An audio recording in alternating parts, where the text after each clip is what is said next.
మనకు కొన్ని ఫేవరెట్ ప్లేస్లు, మీకు ఇష్టమైన పార్క్స్ ఉంటాయి, మీకు ఇష్టమైన బీచ్లు ఉంటాయి, మీకు ఇష్టమైనటువంటి రెస్టారెంట్స్ ఉంటాయి, హోటల్స్ ఉంటాయి, మీకు ఇష్టమైనటువంటి ఫేవరెట్ ప్లేస్లు కొన్ని ఉంటాయి. లేకుంటే మీరు సంతోషంగా ఉండాలనుకుంటే అక్కడికి వెళ్ళి కూర్చుంటాం. లేకుంటే మీ ఫ్యామిలీతో సంతోషంగా మీరు గడపాలనుకుంటే ఆ ప్రాంతానికి వెళ్తారు, లేకుంటే ఆ పార్కుకి వెళ్తారు. ఎందుకంటే మీకు ఇష్టమైనటువంటి ప్లేస్ అదే. కాబట్టి మనకి ఇష్టమైనటువంటి ఫేవరెట్ ప్లేస్కి వెళ్తాం. అయితే యేసుక్రీస్తు ప్రభు కూడా ఆయన ఫేవరెట్ ప్లేస్ ఏంటి?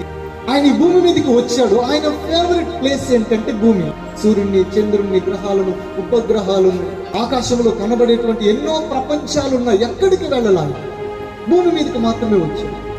ఆయన సూర్యమండలం మీదకే, చంద్రమండలం మీదకో, పైన చాలా ప్రపంచాలు ఉన్నాయి. భూమి ఒక్కటే కాదు, భూమి చుట్టూ ఉన్నటువంటి చాలా గ్రహాలు ఉన్నాయి. ఎక్కడికి వెళ్ళలేదు ఆయన, భూమి మీదకి వచ్చాడు.